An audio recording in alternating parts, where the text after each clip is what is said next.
should thank and invoke Gurudev's blessings for both Vatsa and Radha's family for allowing us use this space for satsang. May Gurudev keep your family in a great auspicious condition. We are honored and blessed, Swamiji. So today's topic is art of heart.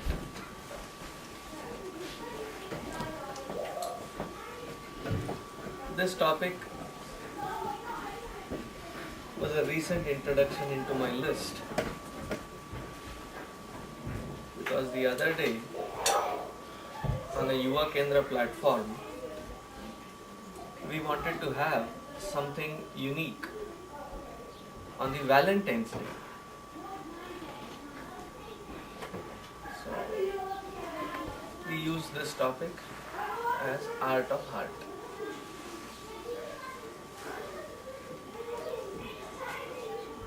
Now when we say art of heart,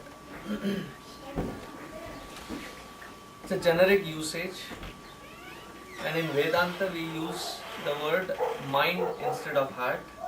Both are synonymous. So in my next 1 hour, when I'm saying mind and heart, don't get confused. I'm using it as synonyms. 1 hour I'll talk about it, and the later half hour, if you have any questions, please do feel free to ask them.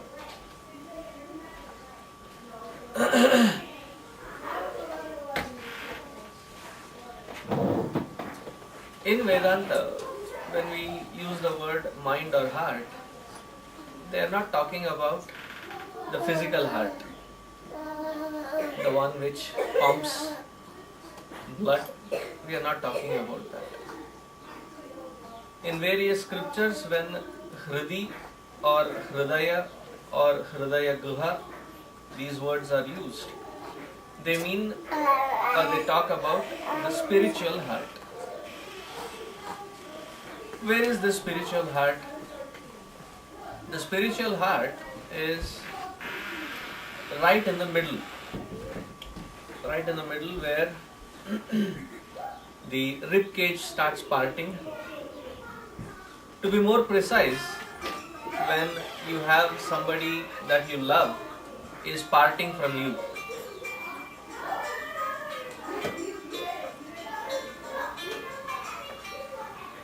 When somebody that you love is parting from you, and there is some sinking feeling, a heavy stone somewhere here, that is exactly the position for the heart. It is usually not here. It is somewhere in between here. So that is the spiritual heart. Do we have a heart? It's not a trick question, it's a simple question. We all have a heart. And this heart has various patterns. As the pattern, so is our behavior. Sometimes our heart is very light. And whenever our heart is light, it is a cause for delight. Sometimes the heart is quite heavy. We talk about the heaviness of heart. Also, you can help him mute it.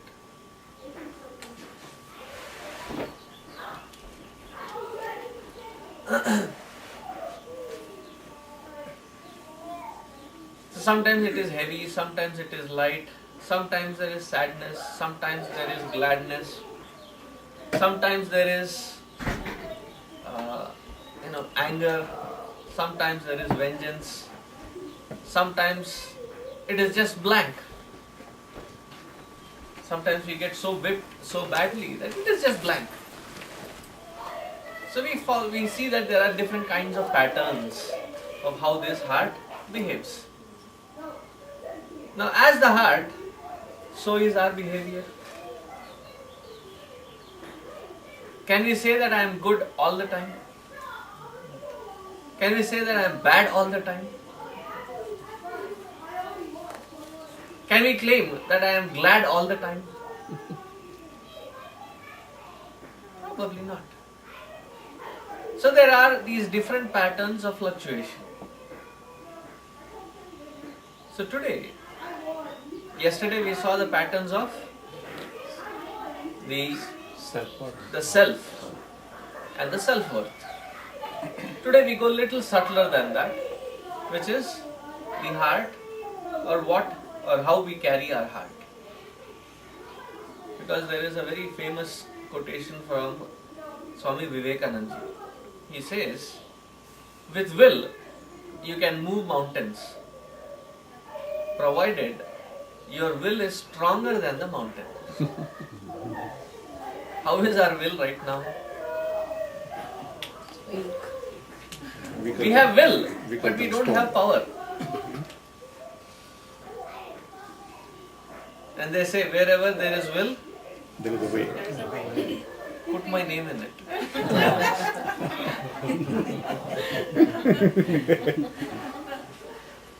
We have lots of will, lots of desires. Will means desire. But how is that will? The will is not backed thoroughly by the power. So we have the vehicle, but it doesn't have the gas in it. We have the equipment, but there is no connection to electricity. So it is just alankara praya. Right where our ashram is in Dallas, there is this guy who owns a very vintage model. It's always been sitting for the past 10 years in his front drive yard. I've never seen him use it. So it is the front entrance alankara. So we also have the heart from where the will arises, but it is not, or it lacks the power. Now with such heart, when we interact with the world outside, we find certain attunement with different kinds of people, different kinds of places, different kinds of situations, and accordingly we say that I felt good going there, being with them. Different situations, places and people. Why do we feel good when we find something that attuned? It is because it makes us happy. It is because it falls in the purview of those patterns which I like. And wherever I find those patterns of things that which I like and that directly connects with me, there is something with that connection that makes me really at peace to be myself. When the internal equipment itself, which is the heart, is going through fluctuations, do you think we can connect with the outside world? I tell this to the teachers, Balviha teachers. I tell them that if you are sending a text message, and as you are sending the text message, you stepped into the elevator or you stepped into the lift, and just as you punched in the send, the network is lost. So what happens to that message? Doesn't go anywhere. So it doesn't go to the one intended.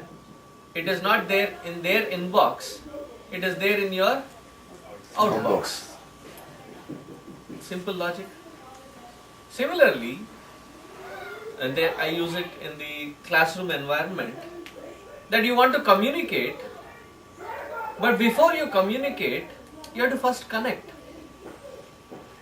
Without connecting, you try communicating, your message is not there in their inbox, but where is it? It is in your outbox. You feel that you have put in a lot of effort of communicating, but you do that without connection. It's Alankara Praya. Have you seen this Charlie Brown cartoon? Right? So whenever he doesn't want to hear something, you know what he hears? Wow, wow, wow, wow, wow, wow, wow, wow. And that's what it shows in that little blob. Similarly, when you don't connect and try communicating, what do the children hear? You get the message. I'm glad I have connected at least here.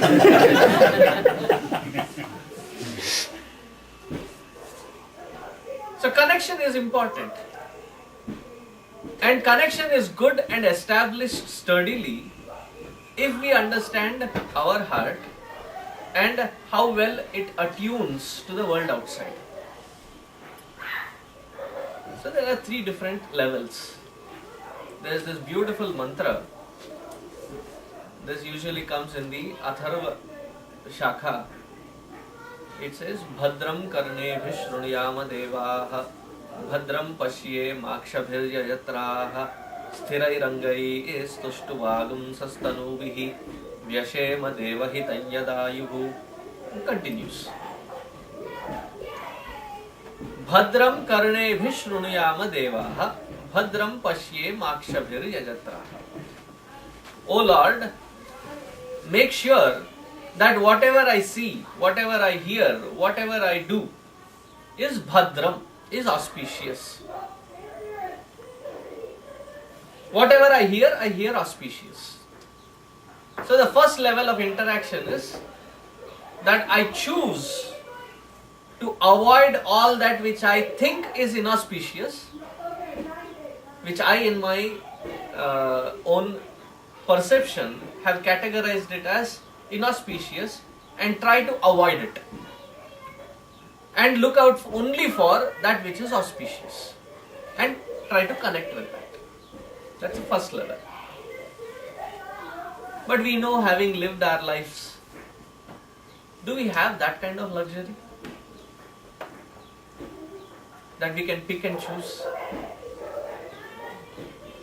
So the next step is, you cannot avoid that which you think is inauspicious, but go through it, because understand that even this will pass. Nothing is going to stay permanent. Have patience, even this will pass.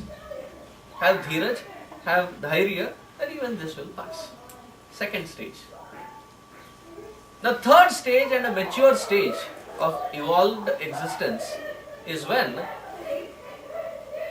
you do not see everything with the blinds of auspicious and inauspicious, but you have grown to such a mature level that whatever is being unfolding in our experience, we turn it around, however good or bad that you may have earlier considered it, whatever it be, we turn it around to make that experience nothing but auspicious.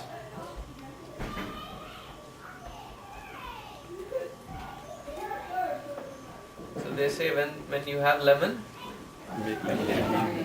make achar. One thing is, I am Desi and I am from Andhra.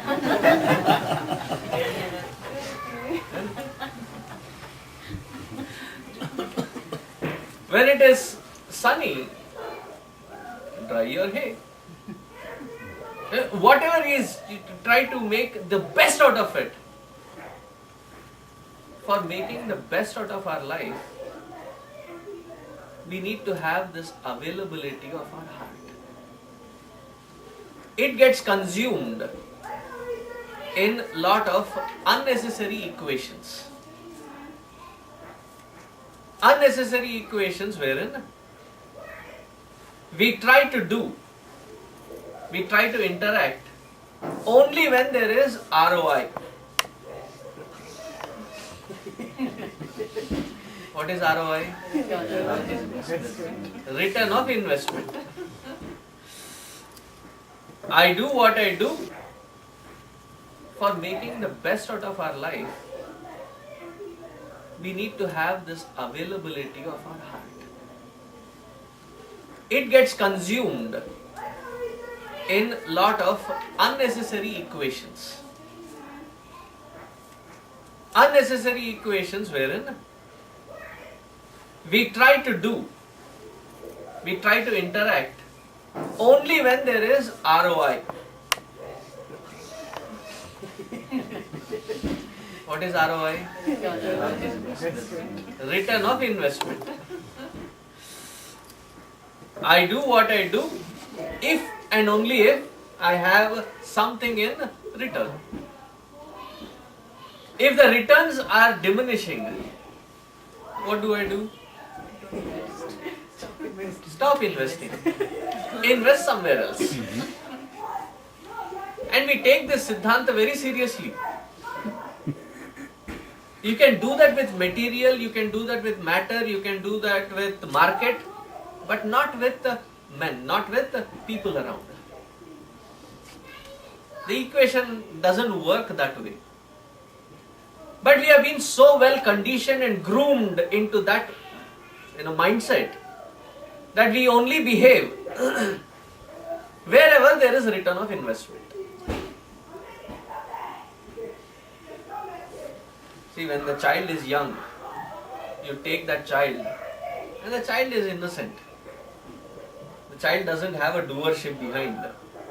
And with those tiny little legs, it kicks on your chest. You feel so happy. The same child grows, doesn't even need to kick.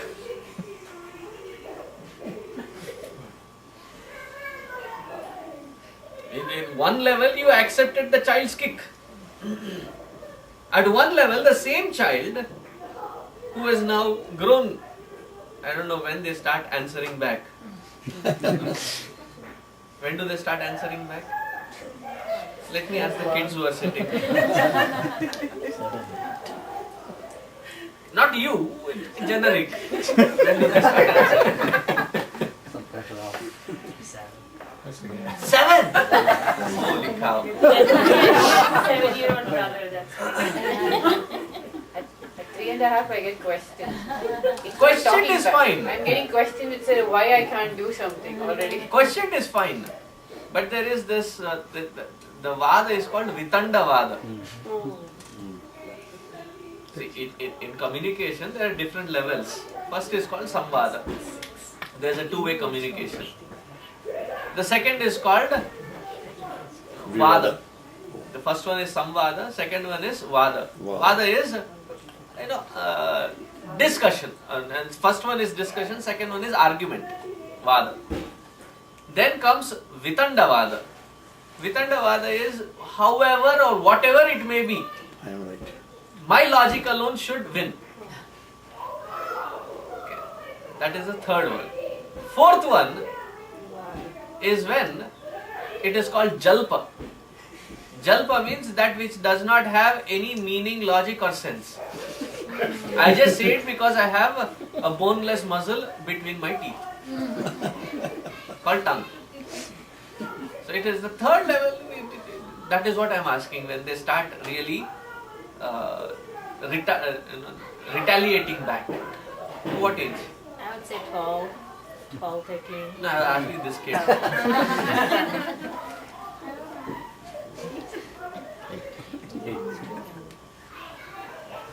Whenever you understand that the same kid doesn't need to kick, starts questioning you or starts questioning your authority, we feel very let down. We feel very bad. We feel hurted.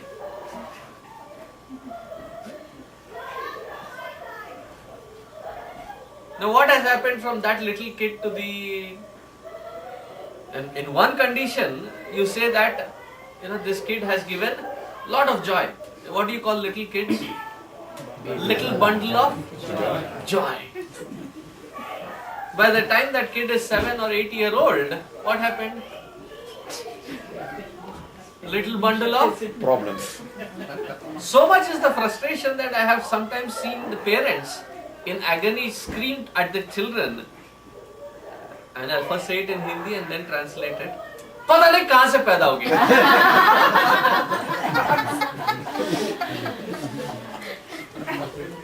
I mean, for an onlooker, especially from my way of looking at it, I'm like, my jaw dropped and really? You don't know? You better know.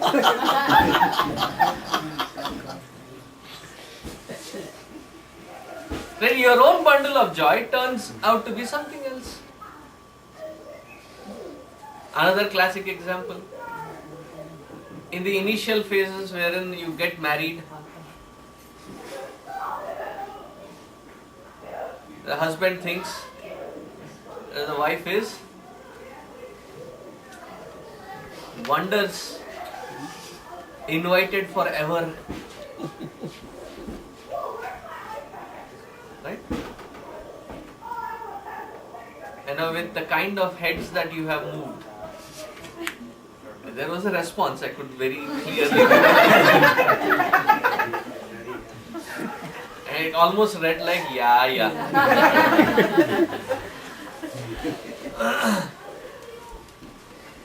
I know that you have been married for more than 15 years.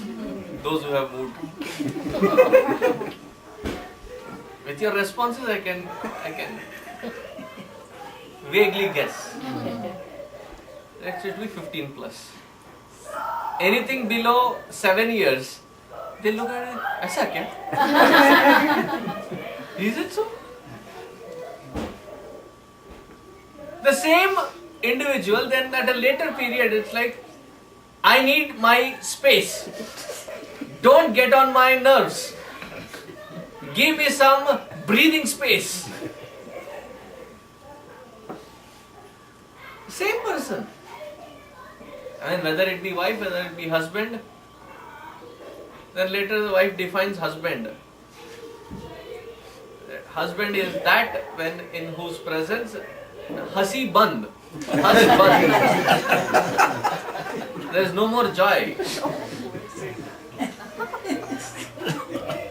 There is no more sunshine in my life. There is only gloominess in their presence. Hasi band.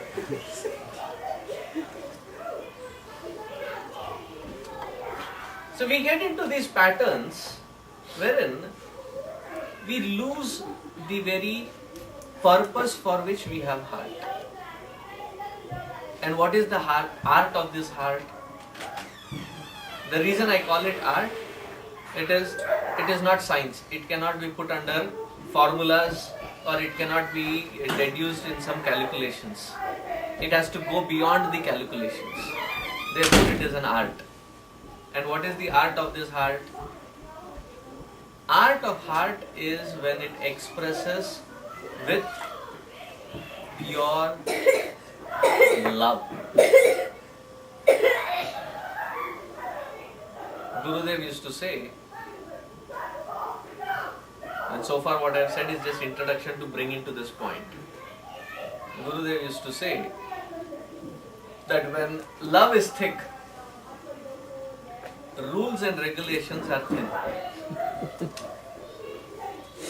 And when rules and regulations get thick, it means that the love has thinned out. Where does this love get corrupted? Probably in its very understanding and its very definition there is a corruption. Because most of us, what we understand as love, it can be termed usually as attachment. Love cannot be possessed. It can only belong. It can only belong to. It cannot be possessed.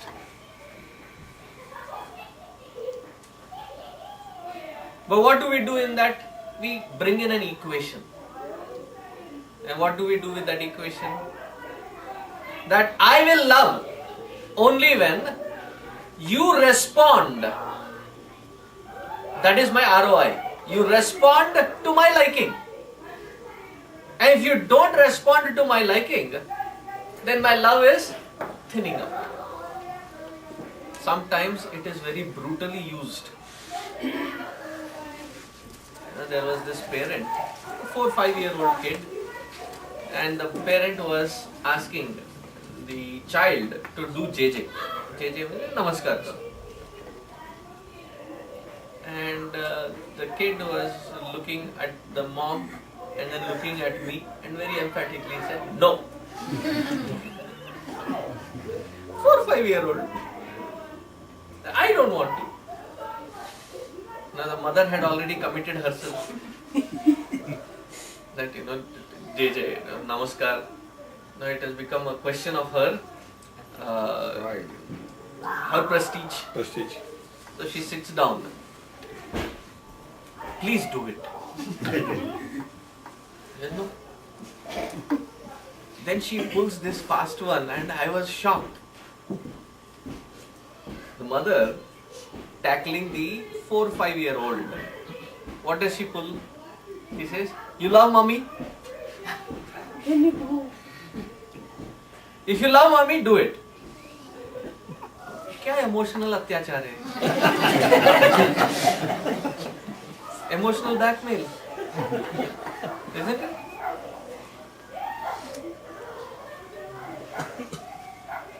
Because you do it according to what I like, then I love you.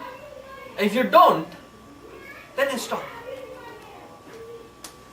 The moment this equation of my likes and dislikes come into picture, love gets thinned out and gets corrupted.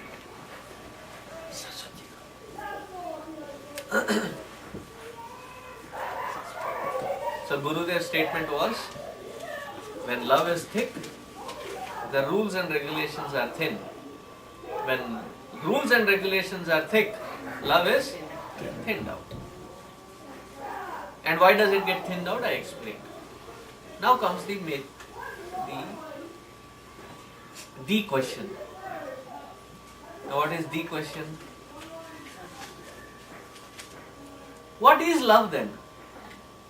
Can we really love without attachment? What is love then? How do we define that love? Because once we understand that love, whatever be the pattern of expression of the heart, there is an instant connection. Absence of that, there is only communication, but there is no connection. And any communication without connection, Without box. Without box. it's just in your outbox, not in their inbox. You're never reaching out. So what is that love? That which instantly connects anybody to anybody. Irrespective of caste, creed, gender, nationality, color of skin, doesn't matter. How do you define that love? What is that love? We've already ascertained that what which we call today as love cannot be called as love because it is already having patterns of corruption in it, just because of our likes and dislikes and our anticipation of ROI. Then how do we define love?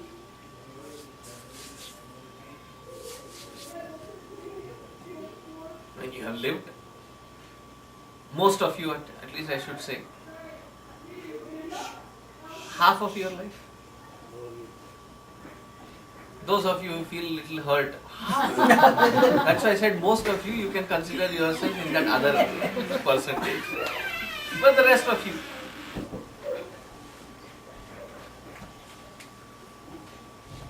when you say that, I love you, honey. Today I was really chuckling sitting on the stage next to Narayanji in Archana, because Srinidhi asked, what does Han mean? Han mean? Like in Hanuman, the word Han, what does it mean? What does it mean, sir? Chin. In another meaning, in a deeper meaning, Hanuman means the one who has killed. Hana, to kill. Mana. Mana is the Abhimana. The one who has removed the ego. Such one is called Hanuman. So nowadays I hear people saying honey as a shortcut. I love you, Hun. Actual meaning of Hun there becomes, you're getting onto my nerves, you're killing me. When we say I love you dear, I love you honey, I love you, we keep using this so rampantly. It has become another word like sorry and thank you. We don't actually intend or mean the depth of it. We just keep using it. Another word added in there is love. What do we mean when we use this word love?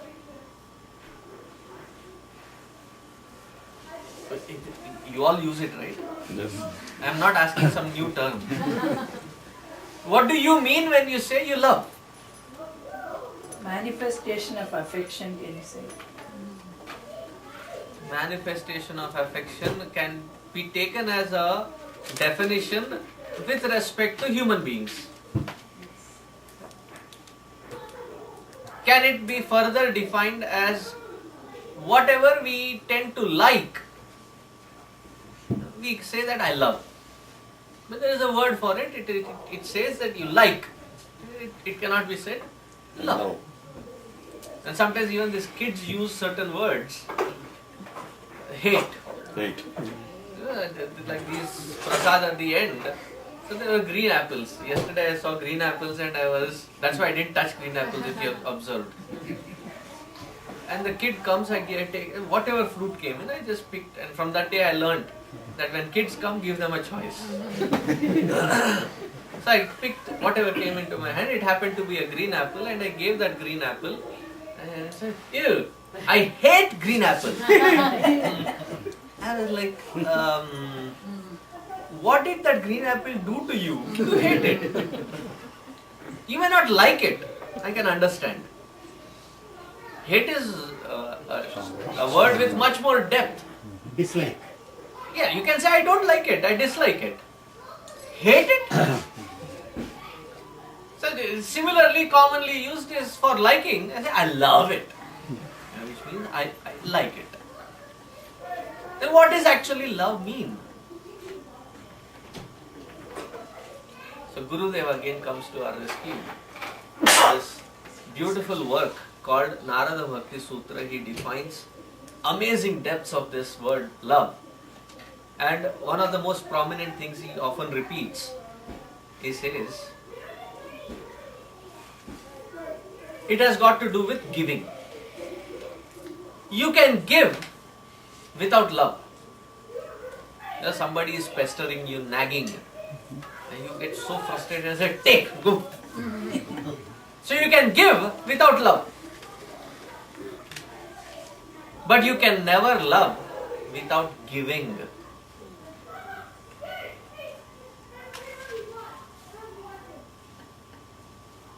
You can never love without giving. In fact, when you really feel that emotion of affection, that you really love something, you want to go out there and give. Whatever is the best that you want to think, you want to give. Have you seen the B.R. Chopra's Mahabharata? Yeah. The series? Yes. Most of you must have, right? They show that royal kings, when they get happy, what do? Immediately they take out something and say, Dil khush ho gaya, le ja. And the moment that you want to show it in some kind of giving. Even Ramji, when he saw Hanumanji do so much, he wanted to give. And he had nothing. He was just wearing the bark clothes and he had nothing on him. So he said, I'll give you myself. Kevat did some help in getting him across and he wanted to give, but he had nothing. He gave him a hug. And I said, I'll give you myself. Tum mama bharata hi sama bhai. You are as dear to me as Bharata himself. So he wanted to give an expression of love. Can there be a relation maintained? Can there be a connection in a relationship maintained without giving? Can it be? No. Guruji, he has such simple words but such profound meaning that he brings in. How do you bring harmony? How do you bring harmony in your life? Not harmonium. Harmony in life. So he says, whenever you are ready to harmony, so immediately harmony. So giving, it says giving in, it means sharing, it means sacrificing.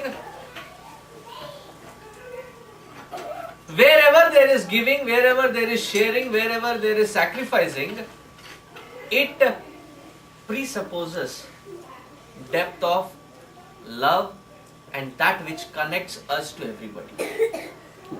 Wherein, I am not important, you are important. And nowadays when we do namaste, things have changed. Things have changed wherein, when you see somebody, the first thing is, shake hand. Sometimes I feel very awkward that people, they come and they give me a shake hand, I do this, and then they do this, I do this. So it is like a dilly-dally happening. Usually when we are asked to do, we do namaste. And what does namaste mean in a very simple term? I bow to that Lord in you.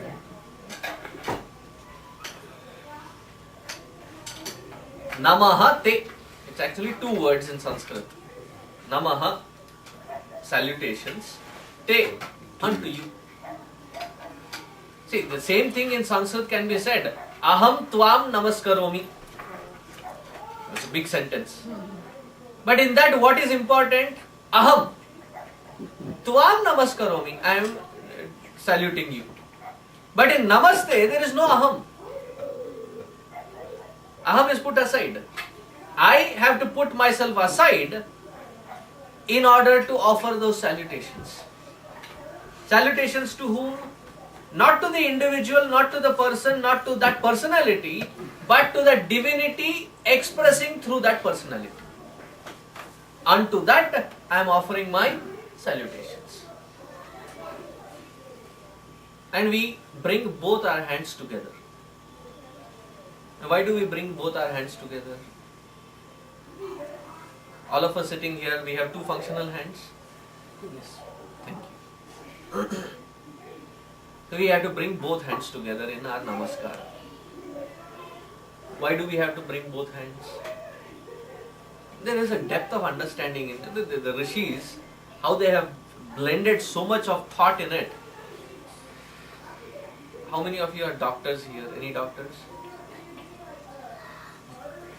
First time in a gathering, the Indian gathering goes without a doctor. No doctor? How about a dentist? The dentist also is a doctor. Yeah. So they say that the human brain, the way it works, is the left part of the brain controls the right part of the body. And the right part of the brain controls the left part of the body. So much is what the doctors and the science tell us. Right? The right part of the brain is where the emotions work. Left part of the brain is where a lot of reasoning and processing works. Therefore, when we do certain things, while giving or taking, we are often advised to do it with right hand. That behind that action, there should be a logical processing and not an emotional outburst which controls the left. Therefore, do it with your right, so that it forces you to go through the logical processing. बहुत सोच के किया है लोगों. So when you bring both left and right together, it is saying that I am offering salutations unto that divine in you. Not in percentages, but in completeness. That all of me is being offered in that salutation. And in that offering, it is not me important, it is you, the divine, unto whom I am prostrating, is important. The Sastanga Namaskaram, the whole body, everything is surrendering. Yes, I am talking just about the namaste here. The word namaste, what does it mean? Why do we have to bring ourselves to fold our hands and do that? Sastanga has a different meaning and a different place of explanation. Here I am just explaining the simple namaskara. So even in that namaste, what is the intention? To put in the equation the I aside, and the importance is the other person. To that divine, I am offering my salutations. The same definition which Gurudev has given, he says, you can give without loving, but you cannot love without giving. So in every relationship, wherever giving becomes less than taking, I'm just simplifying that statement. Wherever taking is more than giving, relation is on a rocky platform. Relation doesn't rock. As they say, something is good, they say it rocks. The relation is rocked. Wherever in the equation taking becomes more than giving.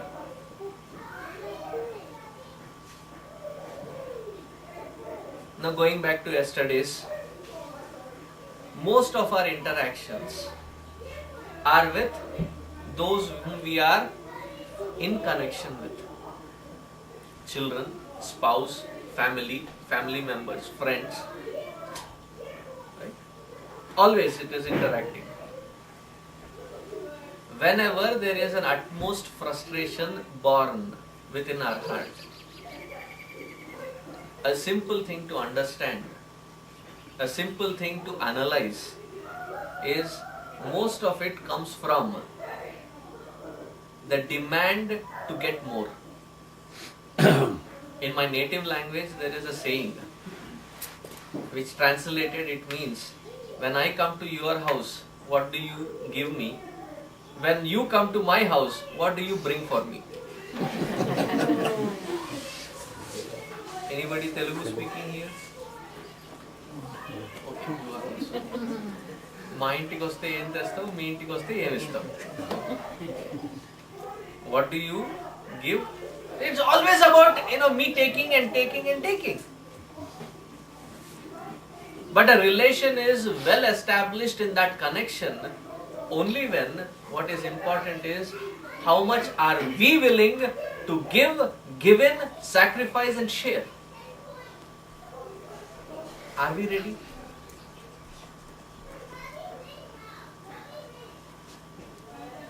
That is when that love is in expression. When love is a very abstract word, I am trying to simplify it in a day-to-day activity, how we can express it. So love in expression is only when we are giving and not taking. Now let's go to the next level. Have you ever bitten your own tongue? Yes. By mistake. Right? As soon as your teeth bite your tongue, have you taken a hammer and say, you dirty fellow, you hurt me, knock your teeth out? Do you do that? If done, then we would all be sitting with dentures. Your profession would be good.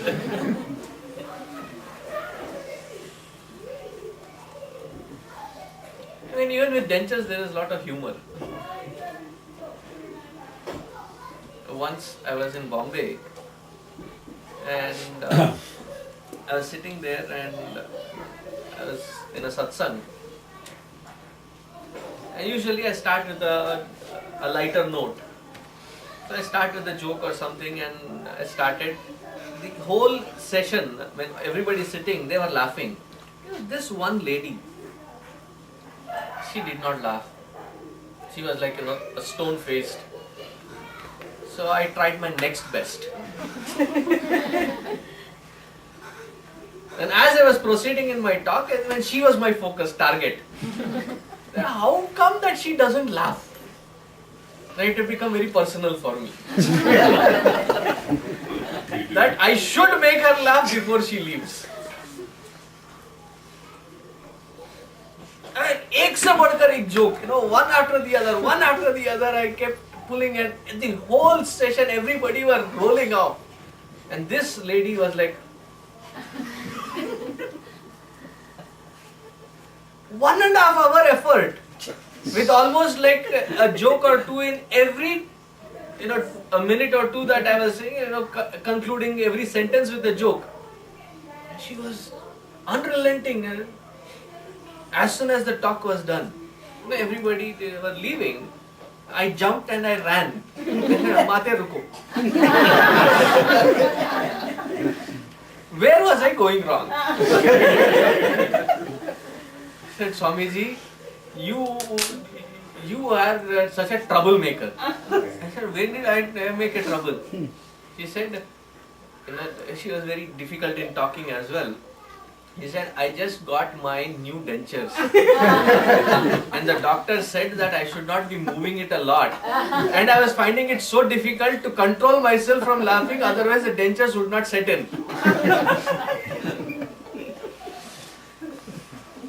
When your teeth bite into your own tongue, you never really get angry at your teeth. Right? Do you get angry with it? You don't. Do you even consider it as something that you have to, retard back at?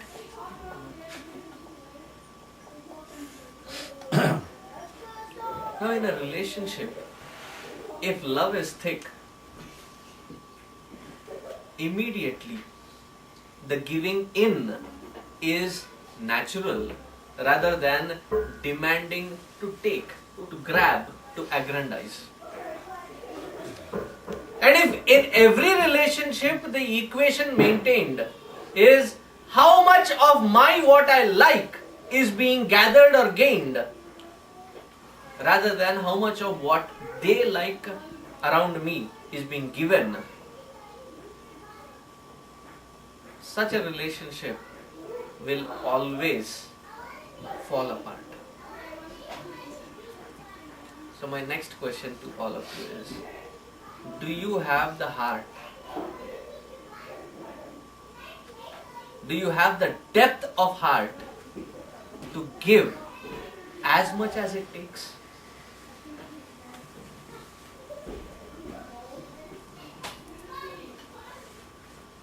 If you know that in the Hindu law, the old law, there is no scope, there is no discussion on divorce. Did you know that? In the Hindu law, there is no discussion about divorce. There was an insistence about love, with the definition that give. If you really care for that connection, if you really care for that association, whatever it takes to give. But in that, what becomes important is not giving. What becomes important is how much have I gained. Because sometimes giving in, it feels like the ego has lost a battle. Ego has lost its worth, or ego has lost its value. And if it is a relationship that you really care for, a relationship that you have to sustain, shouldn't it be whatever it takes to sustain it? There is no more question of how long will I keep giving in? Now that is the next question that will crop up in your minds. Yeah, you talk about giving and what do you know about such life? अकेले तो रहते हो.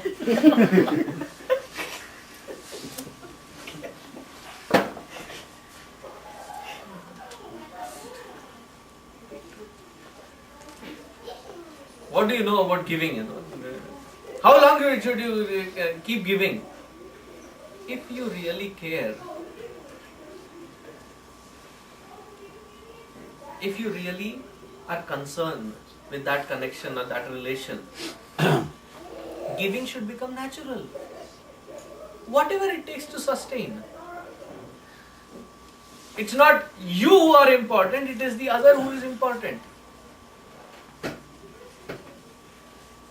But the way we are molded, the way we are trained, the way we are conditioned, now I cannot say that in the Western world, because even in India it is the same condition. It has already gone there with quite effective influence. So everywhere, how are we conditioned? That you have to ascertain yourself first. If you don't have the courage to negotiate and demand, you will never gain what you intend to gain. If that is the mindset, then you can forget the relationship. You can deal it as a business deal. In business, everything is fair and even. But if we deal the relationships also as a business deal, is it a business deal? Then my talk has to be different. Then it has to be not art of heart, it has to be science of heart. Then I can give you equations.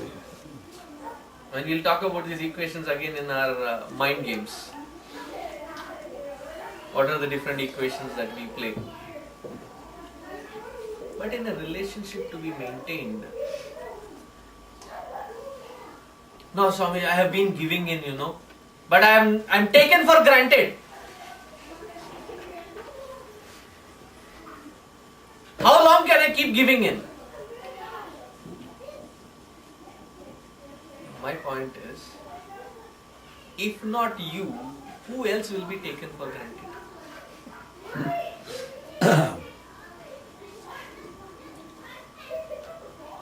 There was this kid who was not a kid, he was about 18-19 years old, and he would be arguing with his father. I was staying at their house. He would be arguing with his father, he would be questioning his authority, he would taunt him to no end.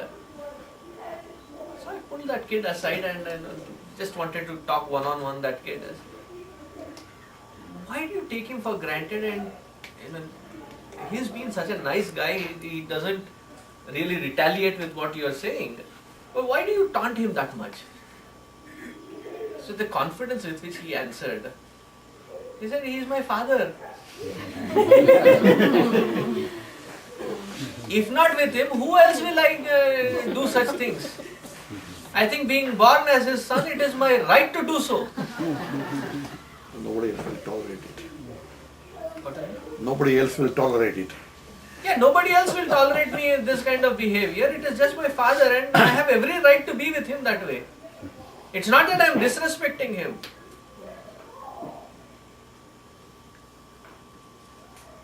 Yeah, I may be challenging him, but I am not disrespecting him. It is purely out of love. It is only him that I can take everything for granted. It's privilege. Yeah, his privilege, he says. If not you who are, in that relationship, who else can be taken for granted? Sometimes even the parents cry out that, the children take me for granted, I'm treated as if I'm worthless. If not you, who will be taken for granted? Another point. Always the one who gives isn't their hand on the upper side? And the one who receives is always on the lower side? Which side do you want to be? Giving or taking? Long time ago, when I saw this poster, it was a movie poster, I had quite a kick out of that poster. It said, "Kaho na pyar hai."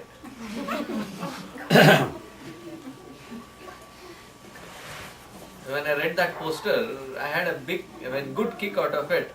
It was not like a love story, it was more like a begging story.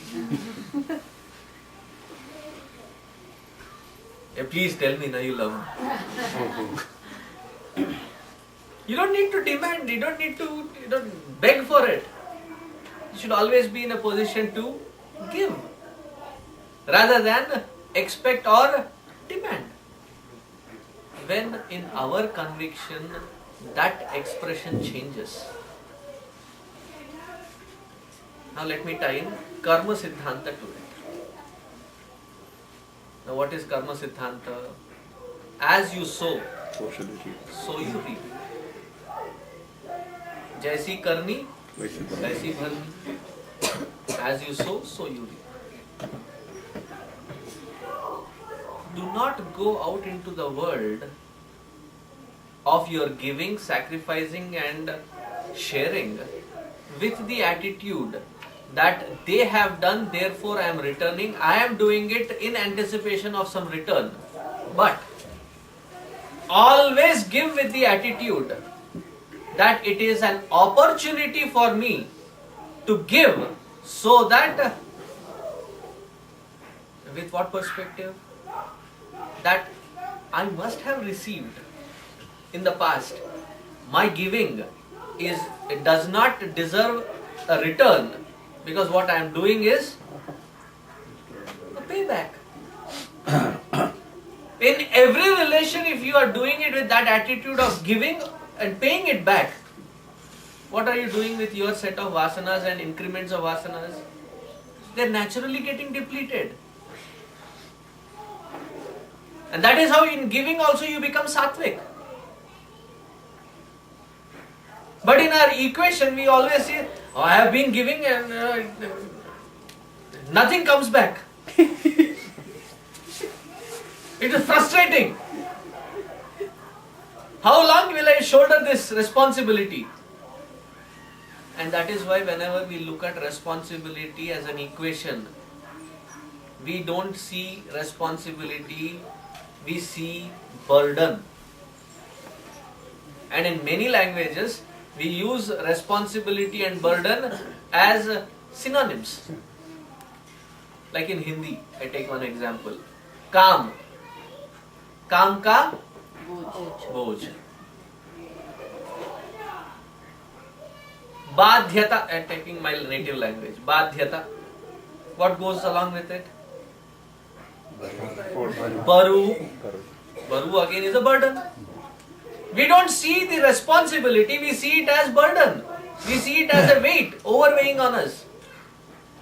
But if you look at the entire equation in this perspective, that it is a noble opportunity for me, that it is my necessity to give, so that my karma vasana is replenished, completely done. So even in that sense, giving makes sense rather than gaining or anticipating.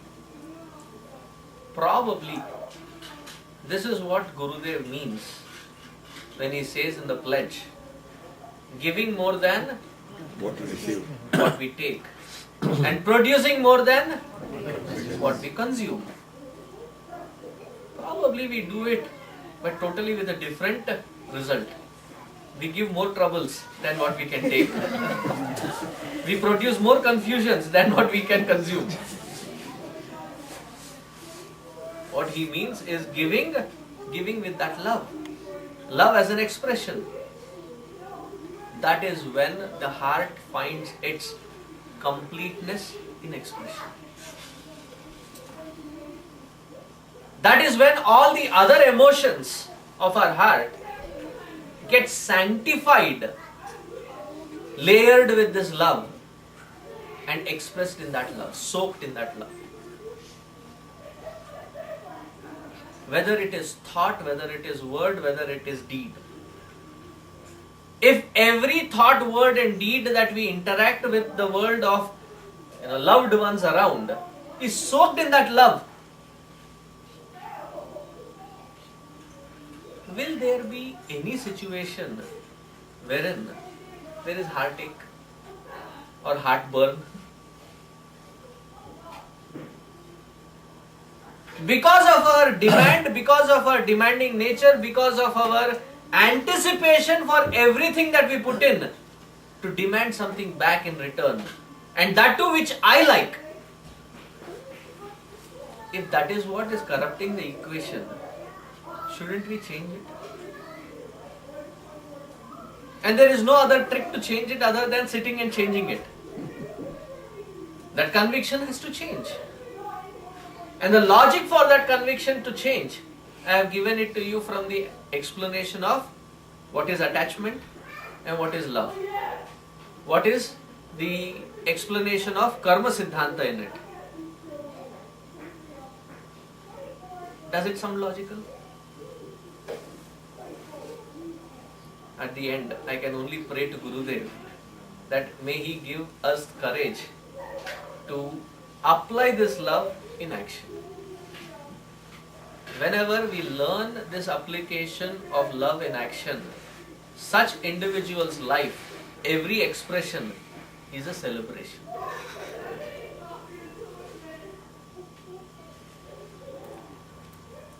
Whenever you want to celebrate, say a birthday, a wedding anniversary, or a festival, what do? We throw open our kitchen. We throw open our gifts. Don't we give? Isn't it an expression of joy? Imagine if every expression is soaked in that love of giving. Isn't life a celebration? And such person, in whatever environment of interaction, people want to be in their presence. Because unknowingly they get connected to that opening of giving nature, which is an expression of love. And if you go into an environment and people find excuses to run away, दिल ठठोल के देखो भैया, कुछ तो गड़बड़ है. In India they use mosquito repellent. Similarly, such individuals are called human repellent. They come into an environment, everybody else finds an excuse to run away. In Gurudev, in his own simple language, he puts it as, there are two people who give happiness. Those who come to give happiness and the others who go to give happiness. Which category do you want to belong to? Those who come to give happiness are the ones whose every action is soaked, every word is soaked, every intent is soaked in that attitude of giving, which is an expression of love. So may Gurudev give us that courage to lace every action, every thought, every word with that true meaning of love. That is when the heart is truly functioning. Otherwise it is called, in Hindi there is a word, I don't know its English true translation. Otherwise such people are called khadus. Do you know the translation of that in English, Amma? I mean, closest is Miser. Miser. Not kanjus. Khadus. This is a typical Bombay usage, Hyderabad Bombay usage, which means a wretched person. A wretched person. Let us not be khadus. So now I open the platform for your questions. Another question. You said that many people have this in the mind that you give and there is no stopping to it, right? Now how would you explain that in terms of kids? Because kids here, sometimes as a parent we think that we keep giving them, but they don't understand where it is coming from. So, like for me, I realized that 30 plus. So obviously at 30 plus is their realization, or do they realize it early on? When does it giving and A good question, because let me first put a disclaimer that whatever I discussed so far was on a personal application, on one's own self. How do I explain this to my kids or husband or wife was not the intent. My disclaimer is clear, right? With respect to the children, it is a responsibility. A responsibility to teach, giving, sharing. In the olden system, wherein in a family usually there was a, what do you call it, a combined family system, a joint family system. Giving, sharing was a natural cause. It was very natural that supposing in the family there are, say about, in that one house under one roof there are 6-7 families living, and there are about, in those days, as I said, they used to have a volleyball team or a cricket team in each family. So under one roof there are about 30-40 kids. And usually the oldest one used to get the responsibility to distribute and divide. Say there was a festival or something that comes, there is a packet of sweets or chocolates or candies or whatever.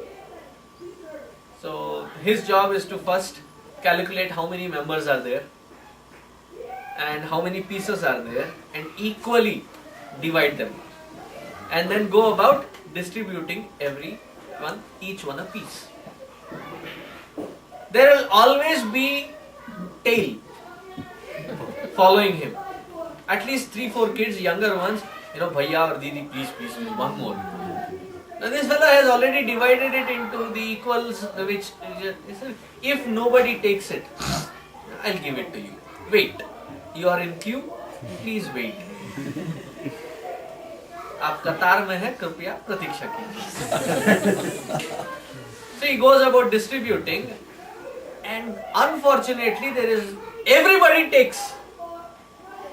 Finally what is left is his own piece.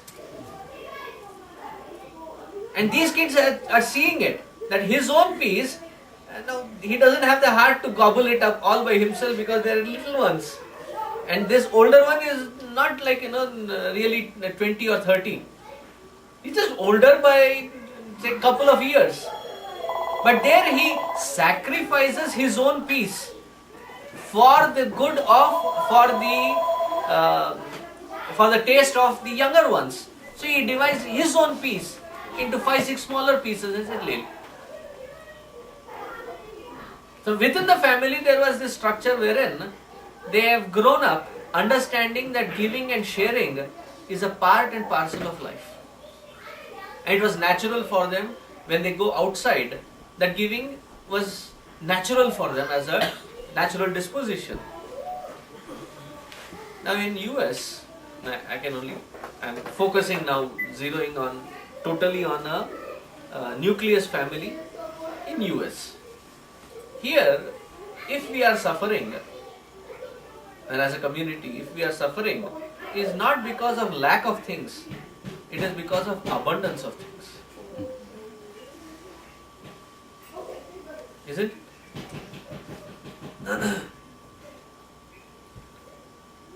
In a family, how many computer gadgets are there? 5 plus maybe. How many number of members in the family? Oh, in my family it's 5, but gadgets are more than that. Abundance. The gadgets, toys, books, you name it, food, it's abundance. And per family there are about 2 or 3 kids. And if this kid, and kids also realize this very beautifully, when they want something, And he, Mommy, you're my dearest. So you know there's something up their sleeve. Does it happen? Am I exaggerating? And they know who is the better of the good cop or the bad cop. And they know what kind of things you should approach mommy and what kind of things you should approach daddy. They know it. So they know this is an indent that has to be taken to mommy. Mommy, I love you. You are the greatest. He goes, what's up? What's up your sleeve? Spell it out now. No, nothing. I was just thinking. And the mommy says no. Immediately, daddy. And if both of them don't agree, then you take it to the next level. And I will do it only if I get this. Or everybody in my school has it. I'm the only one who doesn't have it. Different methods that they employ. Ena kena prakarena. Whatever method works, I need it and I need it. I should get it. They have grown in that environment. It is our responsibility as parents, as their well-wishers, to teach them sharing, caring and giving. Some of the methods that after seeing this kind of psychology or mentality that I have implemented in Dallas, because I live there, so in Dallas, Chinmay Mission, is whenever they celebrate their birthdays, my first question to them is, what have you achieved to celebrate? क्या उखाड़ा तूने कि तू celebrate कर रहा है? It is not, if you really have accomplished something, it is not you who have to celebrate, it is people who have been really touched by you. They have to celebrate your birthday. Have you really achieved something? No. That is the day wherein you seek blessings from the Lord, from the adults, from the well-wishers, so that you be somebody in your life, accomplish something really great in your life. So whatever comes in your life, to seek that blessings, on that day when you get all these gifts and other things, take a part of it. Whether you get a cash or whether you get toys or whatever, a part of it, and keep it aside. Don't use it, don't open it. And yearly, at the year end, what we do is, we have this Bhutanese community that has been a refugee community, and we have about 13 to 1400 families that have been allocated or located in Dallas. So every year we have a toys drive, a school bag drive with all the amenities in it. And it is from the children's birthday and the collections from the birthday that we buy these things and give it to those Bhutanese. And these children themselves go and distribute it. To teach them the need to give than to take. Otherwise we are just aggrandizing and teaching them to aggrandize, and when these people are left out into the open market, when they have to establish their own roots, they go out there only anticipating demands. Because they have been pampered in that demanding environment, they have never grown to mature to give. So they say the world is a brutal place. Why? Nobody gives. And that means we have not taught them well. So it is our responsibility to teach them to give, share and sacrifice. And create that avenues so that we will uplift their minds through practical application to understand this concept.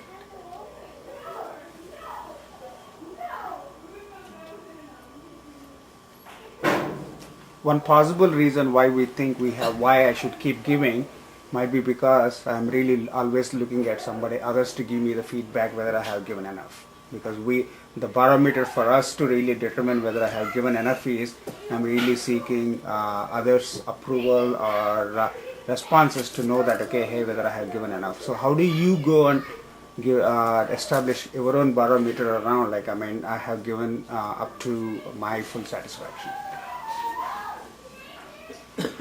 See, giving what I was talking was in personal relationships. Whatever it takes to keep that connection. If that connection is failing, then your giving is not enough. And that itself is a barometer. And as the Rig Veda Samhita puts it, there is enough for everybody's need, but not enough for one man's greed. So how much is enough? Define it for yourself. Like I can take my own example. I have this very special prarabdha for a couple of things. For clothes, and they come in abundance. As soon as I got sannyasa, the kind of things that I have gotten in orange is unimaginable. I have got coats, waists, socks, gloves, cap, all in orange. And I'm talking, caps I must have gotten, this is in past 2 years. 2 years ago I got sannyas, till now I must have at least 40 caps. Different shades of orange. Coats and jackets and things like that, another 30-40 of them. I have that special prarabdha. I used to feel suffocated that I don't need that much. I'm a sannyasi. What do I do with that closet full of clothes? I have to live with 2 or 3 pieces and I should be fine. I should feel really uncomfortable. Then I realized that instead of feeling uncomfortable, it is my prarabdha, I shouldn't resist it, let it come. So when I go with 2 bags full of all that which has been given to me.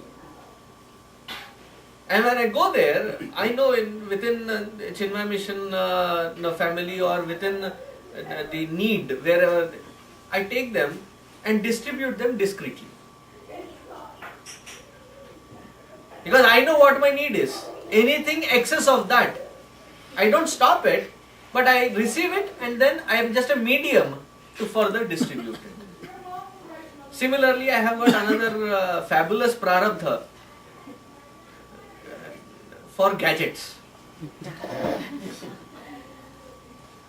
And the amazing thing is, beauty is, as I get them, I also get, somebody calls and says, for this ashram we need a video cam. And somebody else must have gifted it to me 2 days or 3 days ago. So the next time I go, I pack that, take it. Because I know what my need is. Whether I need it at all or not, also I know it. So I draw my own barometer of satisfaction, and whatever is in excess, I see that it reaches the right.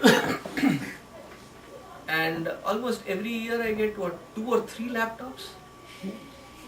What do I do? So don't get any other thoughts in your mind. Swami ji, हमारा phone number दे दे आप. Address दे देते हैं. Just in last 3 months, I got 3 iPad minis. Oh. I call it Indian version, iPadmini.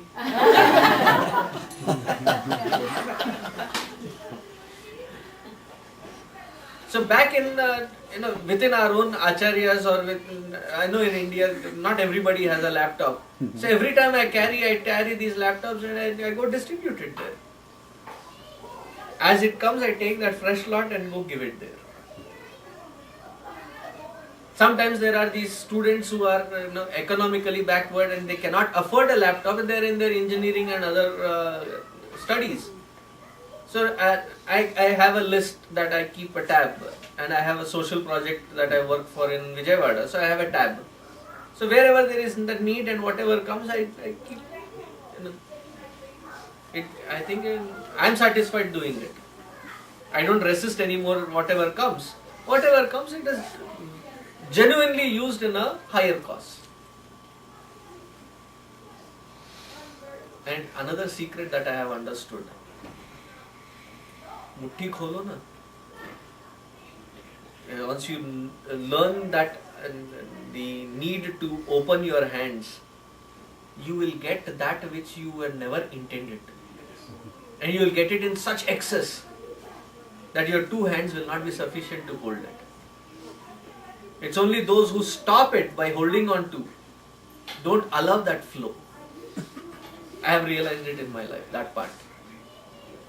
As it comes, let it go, let it benefit as many. You're just the medium. And as I say that, it is my opportunity to reduce my vasana that I must have gotten, and this is only my paying forward. I don't have any anticipation of their even thanking. You must have helped me in my past. Take this. You had a question.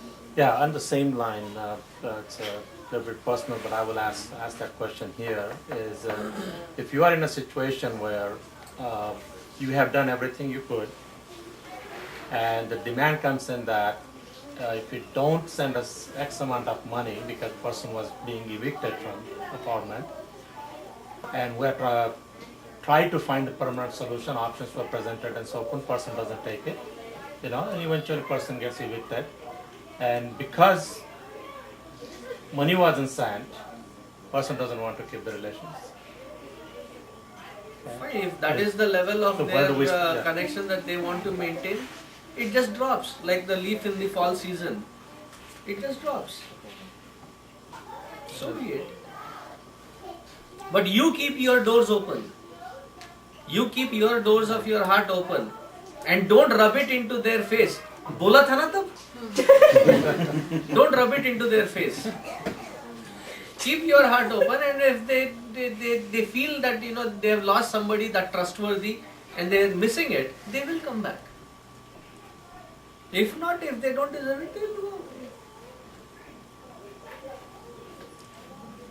Bid them good that even if you are going away, be well. So you mean no communication now? You can still communicate. If they don't want to communicate, it is their choice. You keep your doors open. When I donate, when I give to my children, I am giving pure love only. When I donate to some needy persons, though I get mental satisfaction, somebody gets benefit out of me. That is my emotional feeling. But I give them something without expecting them. That case, actually, I don't really love to them, but I give them. What is the difference in my attitude in that case? You could sanctify it by thinking that I am giving to the Lord in that form. Bhagavan himself is in that form, and this is an opportunity for me to serve God in that form by giving. When I give to my children, how does it matter? Same way I can think like that also. Yes, God is there in them also. So in both cases, I will. You have sanctified it and taken it to a so different my level. vasana will get benefited that way. Your vasana will definitely get depleted because you are serving Lord in that form.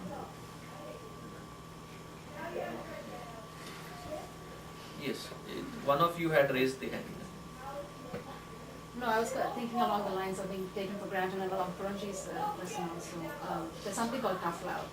And actually when you love a person and you want to not enable them by giving too much sometimes, we are actually, it's a kind of love because we're trying to stop them from doing a wrong thing. Should we stop enabling in that case by giving? Stop giving? Because we love them, but we want to stop the behavior. Let me give you an example. Children, as soon as they start crawling as infants, their mode of understanding the world around them is through one sense organ primarily. Anything that they can lay their hands on, what do? Immediately into their mouth.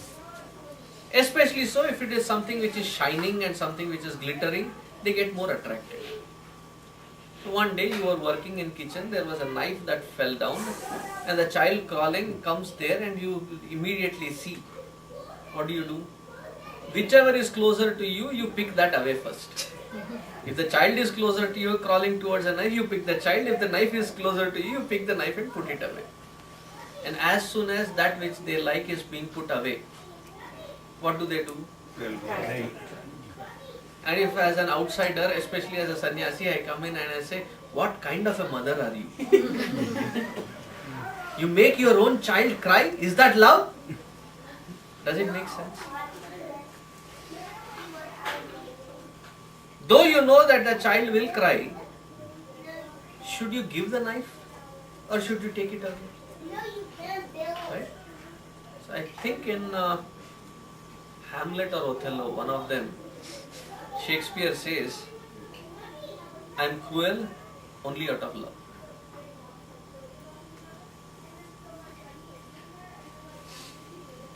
That is also an expression of concern. Temporarily you may cry, but on a long run it is really good for you, therefore it is okay for you to cry. रो ले अभी, ठीक है.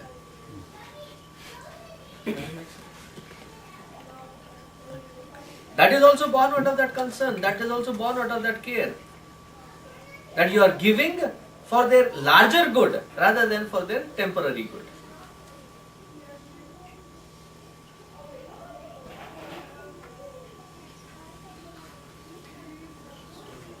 Question. Yours will be the last question.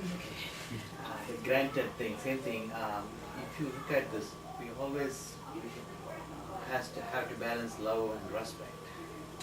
That's my thought all the time. Because if we let a person for granted, then our boundaries, the respect are. It's like It depends. self-preservation. I have to have a little more clarity in your question. It depends whether it is with children or with spouse. Children. Because with children, see that respect. Also, they should learn that. I feel that they should learn that it's going to be like whatever they learn homes, what's going to be. I think with the earlier explanation that I have given, that it is your responsibility to teach them to become that stalwart in giving rather than taking. And once they see that reflect in your own actions as well, that you implicitly believe in it and you are not hypocritically just stating it, then you don't need to create a boundary for them to respect you. Respect is already commanded.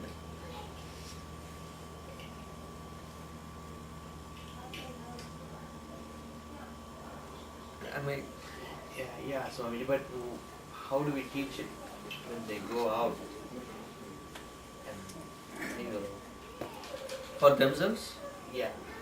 Not for themselves. Elders, the person who they're not supposed to be disrespectful. I think I have lost your question somewhere. No, the thing is that love and respect go together. I think there should be a balance. If love is high and respect. Do you agree with me if I make a statement that where you have respect may not have love?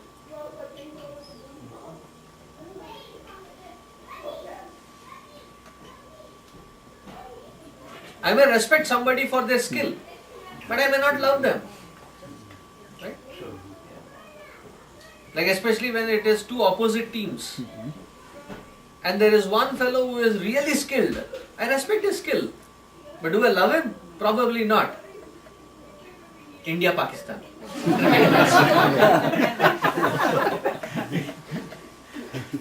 Making, right? Yeah. I was just trying to visualize what kind of example can I give to make this work. You may respect the other fellow's talent, but you may not love. But wherever there is love, respect becomes natural. That's why when people force their children to prostrate, I say, when they find that love, it becomes natural. You don't need to force them. Yes, you have to tell them, but don't force them. When they find that connection, automatically sir झुक जाता है out of that respect. There is one piece of Shayari which says, जो sir कभी झुका नहीं तेरे दर सजदे में झुक गए. That head which was so proud that it never stooped down in front of anybody, just because I feel that connected and love for you, that it automatically bends down in respect for you. Wherever there is respect, there need not be love. Wherever there is love, it automatically translates as respect. It is like one solution for all problems. Oh. Have love and it dissolves all problems. I am not making a very idealistic statement. It's a most practical thing to be applied. Om Purnamadaha Purnamidam Purnat Purnamudachyate Purnasya Purnamadaya Purnameva Vasishyate. Om Shanti Shanti Shanti. Hari Om Shri Gurubhyo Namaha. Hari Om.